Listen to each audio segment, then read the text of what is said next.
आज की इस वीडियो में हम आपको एक ऐसी ट्रिक बताने जा रहे हैं जिससे हम अपने पेटीएम पोस्टपेड के टोटल बैलेंस को हम अपने बैंक अकाउंट में ट्रांसफर कर सकते हैं, वो भी बिना किसी एक्स्ट्रा चार्ज के। और गाइस देखिए, अगर आपके पेटीएम के मर्चेंट क्यूआर कोड पर पेटीएम पोस्टपेड से पेमेंट करने का ऑप्शन जो है वो शो नहीं हो रहा है, डिसेबल दिखा रहा है, तो आप इसको कैसे इनेबल कर सकते हैं। या फिर पेटीएम पोस्टपेड के पैसे को बैंक में ट्रांसफर करने के बाद ड्यू डेट पर या फिर ड्यू डेट से पहले अगर हम अपने बिल को पे करना चाहें तो कैसे कर सकते हैं without extra charges. A to Z सारी जानकारी इस वीडियो में हम आपको देने वाले हैं, तो इस वीडियो को आप बिना स्किप किए एंड तक देखते रहिए। तो गाइज यहाँ पर आप जैसा कि देख सकते हो, पेटीएम ऐप को यहाँ पर हमने ओपन कर लिया है। पेटीएम ऐप को हम जैसे ही ओपन करेंगे तो अगर हम थोड़ा सा ऊपर की साइड स्क्रॉल करते हैं तो यहाँ पर लोन्स एंड क्रेडिट कार्ड की कैटेगरी में सबसे पहले यहाँ पर हमें ऑप्शन देखने को मिल जाता है पेटीएम पोस्टपेड लोन का। अगर गाइज ये ऑप्शन आपको यहाँ पर देखने को नहीं मिलता है तो ऊपर की साइड यहाँ पर हमें सर्च बार का ऑप्शन देखने को मिल जाता है। यहाँ पर हम जैसे ही क्लिक करेंगे तो हमें यहाँ पर सिंपल से टैप कर लेना है पोस्टपेड। पोस्टपेड हम जैसे ही टैप करेंगे तो आप देखेंगे सर्विसेज की कैटेगरी में पोस्टपेड लोन का ऑप्शन यहाँ पर हमें देखने को मिल जाता है। तो सिंपल से हमें यहाँ पर पोस्टपेड लोन ऑप्शन पर हमें इस तरीके से क्लिक कर लेना है। क्लिक करने के बाद यहाँ पर आप देखेंगे इस तरीके से ये लोड लेगा। तो गाइस देखिए, मुझे यहाँ पर पेटीएम की तरफ से 60,000 रुपए की पोस्टपेड की लिमिट मिली हुई है, तो यहाँ पर अवेलेबल टू स्पेंड में 60,000 रुपए का हमारा जो बैलेंस है वो यहाँ पर शो हो रहा है।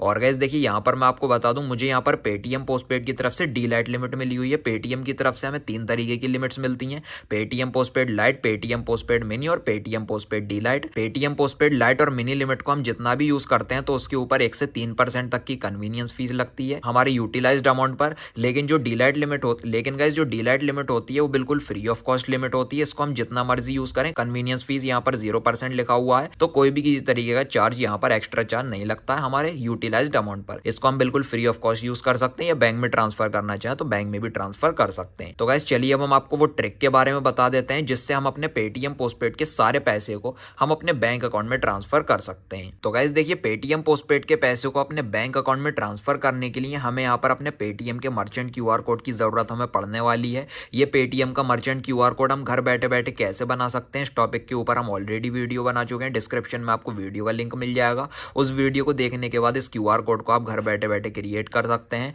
और गाइस देखिए, मैं आपको बता दूं, इस क्यूआर कोड से हमारा बैंक अकाउंट लिंक होता है, तो जितने भी पैसे को इस क्यूआर कोड पर हम सेंड करेंगे वो सीधा हमारे बैंक अकाउंट में चला जाएगा। तो गाइस देखिए, कुछ पेटीएम के क्यूआर कोड्स ऐसे होते हैं जिनको अगर हम स्कैन करते हैं तो पेटीएम पोस्टपेड का जो ऑप्शन है वो हमें देखने को नहीं मिलता है। तो आगे मैं आपको वो तरीका भी बताऊंगा जिससे आप पेटीएम पोस्टपेड के ऑप्शन को इनेबल कर सकते हैं, चालू कर सकते हैं। तो गाइस देखिए, पेटीएम के होम पेज में हमें एक ऑप्शन देखने को मिल जाएगा स्कैन एंड पे का। यहाँ पर हमें सिंपल से स्कैन एंड पे ऑप्शन पर इस तरीके से क्लिक कर लेना है। अब ये जो हमारा स्कैनर है पेटीएम का वो इस तरीके से ओपन हो चुका है। ये जो क्यूआर कोड है पेटीएम का मर्चेंट क्यूआर कोड जो कि हमारा खुद का है, हमें इसको स्कैन कर लेना है इस तरीके से। आप देख सकते हो यहाँ पर ऊपर की साइड हमें नाम देखने को मिल जाएगा। अब यहाँ पर आप नीचे की साइड देखेंगे पेमेंट मेथड में हमें काफी सारे ऑप्शंस देखने को मिल जाएंगे, जैसे कि UPI light, Paytm payment bank wallet, postpaid loan का यहाँ पर हमें ऑप्शन देखने को मिल रहा है। तो गाइस देखिए, जैसे ही हम यहाँ पर पेटीएम पोस्टपेड लोन ऑप्शन पर क्लिक करेंगे तो यहाँ पर ये कह रहा है postpaid loan is currently unavailable for this merchant, please use other payment method. तो गाइस देखिए, पेटीएम पोस्टपेड का ये जो ऑप्शन है पोस्टपेड लोन का, इससे पेमेंट नहीं हो रही है क्योंकि ये ऑप्शन यहाँ पर डिसेबल दिखा रहा है। तो इसको हम कैसे इनेबल कर सकते हैं, वो ट्रिक क्या है वो चलिए मैं आपको इस वीडियो में बता देता हूँ। हमें फिर से यहाँ पर बैक आ जाना है। बैक आने के बाद ये जो क्यूआर कोड है, इस क्यूआर कोड को हम एक बार फिर से स्कैन कर लेंगे। स्कैन करने के बाद यहाँ पर हमें क्या करना है, हमें यहाँ पर अपने इंटरनेट को ऑफ कर लेना है। इंटरनेट वाईफाई जिससे भी आप कनेक्टेड हैं उसको आप ऑफ कर लीजिए। मैंने अपने वाईफाई को यहाँ पर बंद कर लिया है। अब गाइस देखिए, यहाँ पर हमें सिंपल से अमाउंट एंटर कर लेना है, जितना भी पैसा हम अपने बैंक में ट्रांसफर करना चाहते हैं इस क्यूआर कोड पर सेंड करके। तो गाइस देखिए, मेरी जो लिमिट है पेटीएम पोस्टपेड की वो 60,000 रुपए की है। जितना भी हम सेंड करना चाहते हैं उतना अमाउंट हमें यहाँ पर एंटर कर लेना है। तो मैं यहाँ पर करने वाला हूँ 500 रुपए। 500 रुपए का ये जो बैलेंस है मैं आपको अपने बैंक में ट्रांसफर करके दिखाऊंगा इस क्यूआर कोड के थ्रू। आपको जितने भी पैसों की जरूरत हो, ये जितना भी पैसा आप अपने बैंक में ट्रांसफर करना चाहते हैं उतना अमाउंट आपको यहाँ पर एंटर कर लेना है। मैंने 500 रुपए फिल कर लिया है। अभी तक हमारा जो नेट है वो ऑफ है। अब नीचे की साइड यहाँ पर हमें देखने को मिल जाएगा पोस्टपेड लोन का ऑप्शन। यहाँ पर हमें सिंपल से इस ऑप्शन पर क्लिक कर लेना है। अब हमें क्या करना है, हमें तुरंत हमारा जो भी इंटरनेट है उसको हमें यहाँ पर इस तरीके से ऑन कर लेना है। मैं यहाँ पर वीडियो में एक भी कट नहीं लगाऊंगा, तुरंत हमें यहाँ पर रिट्राई ऑप्शन पर क्लिक करके पे ऑप्शन पर क्लिक कर लेना है। अब इस तरीके से ये लोड लेगा। आप यहाँ पर देख सकते हो 500 रुपए का ये जो बैलेंस है ये सक्सेसफुली ट्रांसफर हो चुका है हमारे पेटीएम के इस क्यूआर कोड पर। और यहाँ पर पेटीएम की तरफ से हमें मैसेज भी मिल चुका है, मैं आपको दिखा रहा हूँ। 500 रुपए का ये जो बैलेंस है ये मैंने अपने पेटीएम पोस्टपेड के लोन के बैलेंस से मैंने ट्रांसफर किए हैं इस क्यूआर कोड के थ्रू, जो कि मेरे बैंक में जा चुके हैं। 60,000 रुपए की लिमिट में से 500 रुपए मैंने सेंड किए, तो 59,500 रुपए का जो बैलेंस है वो हमारे पेटीएम पोस्टपेड की लिमिट में बचा है। और गाइस देखिए, 500 रुपए का ये जो बैलेंस है ये मेरे बैंक अकाउंट में तुरंत आ चुका है। 500 रुपए मैंने सेंड किए किए थे तो यहाँ पर 488 रुपए और 26 पैसे मेरे बैंक अकाउंट में आ चुके हैं। मेरे इस पेटीएम के क्यूआर कोड पर पेटीएम पोस्टपेड से अगर मैं पेमेंट रिसीव करता हूँ तो यहाँ पर 2.34% का जो चार्ज है वो कट के आता है प्लस जीएसटी। तो 500 रुपए पर ये 11 रुपए 70 पैसे कट के 488 रुपए मेरे बैंक में आ चुके हैं। तो गाइज देखिए अब जो हमारे पेटीएम पोस्टपेड की लिमिट है वो 59,500 रुपए यहाँ पर बची है। तो गाइज देखिए यहाँ पर मैं आपको बता दूं, अगर पेटीएम के मर्चेंट क्यूआर कोड के सेटिंग में अगर यहाँ पर इस तरीके से पेटीएम पोस्टपेड का फ्री ऑप्शन लिखा हुआ है तो बिल्कुल फ्री ऑफ कॉस्ट पेटीएम के पोस्टपेड के बैलेंस को हम अपने क्यूआर कोड पर रिसीव कर सकते हैं और पूरा पैसा हमारे बैंक अकाउंट में ट्रांसफर हो जाएगा। 1 भी रुपए का एक्स्ट्रा चार्ज नहीं लगेगा।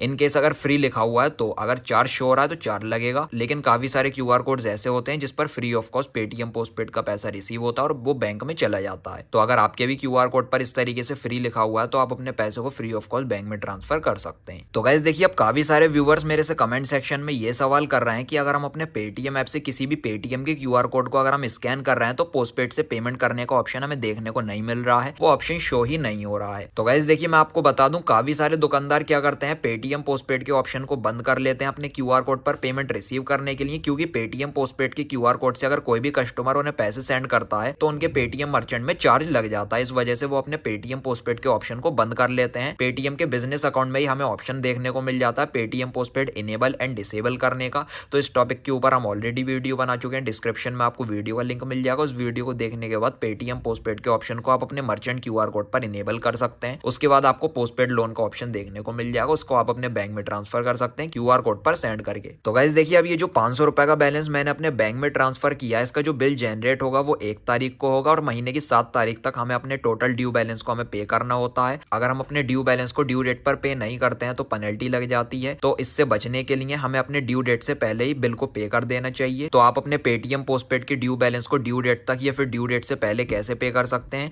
उसके लिए यहाँ पर हमें डायरेक्टली एक ऑप्शन देखने को मिल जाता है प्रोसीड टू पे का। यहाँ पर हम जैसे ही क्लिक करेंगे तो इस तरीके से ये लोड लेगा। लोड लेने के बाद यहाँ पर 500 रुपए का अमाउंट यहाँ पर हमने यूज किया वो शो होने लगा है। प्रोसीड टू पे ऑप्शन पर हम जैसे ही क्लिक करेंगे तो क्लिक करने के बाद यहाँ पर आप जैसा कि देख सकते हो पेमेंट मेथड हमें देखने को मिल जाएगा। तो हम यहाँ पर पेमेंट बैंक से अपने यूपीआई के थ्रू, डेबिट कार्ड से, यूपीआई से, नेट बैंकिंग से हम यहाँ पर अपने बिल को पे कर सकते हैं। तो चलिए यूपीआई के थ्रू ये 500 रुपए का बैलेंस अभी मैं आपको क्लियर करके दिखा देता हूँ। यूपीआई पिन को हमने यहाँ पर एंटर कर लिया, देन कन्फर्म ऑप्शन पर क्लिक कर लेना है। क्लिक करने के बाद इस तरीके से ये लोड लेगा। 500 रुपए का जो हमारा अमाउंट है वो हमारे बैंक से कट जाएगा, डिडक्ट हो जाएगा और जो हमारे पेटीएम पोस्टपेड का यूज्ड किया हुआ बैलेंस है वो भी यहाँ पर सक्सेसफुली पे हो चुका है। तो ये वो तरीका है जिससे आप अपने पेटीएम पोस्टपेड के ड्यू डेट अगर आपकी करीब आ रही है तो आप अपने ड्यू बैलेंस को पे कर सकते हैं मेरे बताओ इस तरीके से। अब जो हमारे पेटीएम पोस्टपेड की लिमिट है वो पूरे 60,000 रुपए हो चुकी है। तो बस गाइस यही थी आज की वीडियो। इसी तरीके से आप भी बड़ी आसानी से मेरे बताओ इस तरीके से पेटीएम पोस्टपेड की लिमिट के बैलेंस को आप अपने बैंक अकाउंट में ट्रांसफर कर सकते हैं, वो भी बिना किसी एक्स्ट्रा चार्ज के। और अगर पेटीएम पोस्टपेड का ऑप्शन क्यूआर कोड पर शो नहीं हो रहा तो आप उसको भी इनेबल कर सकते हैं। इस वीडियो से रिलेटेड अगर आपका कोई भी सवाल है तो आप मुझे कमेंट सेक्शन में जरूर लिखिए। वीडियो को आप लाइक और शेयर कर देना और चैनल को सब्सक्राइब करके बेल नोटिफिकेशन पर आप जरूर क्लिक कर लेना। Thank you.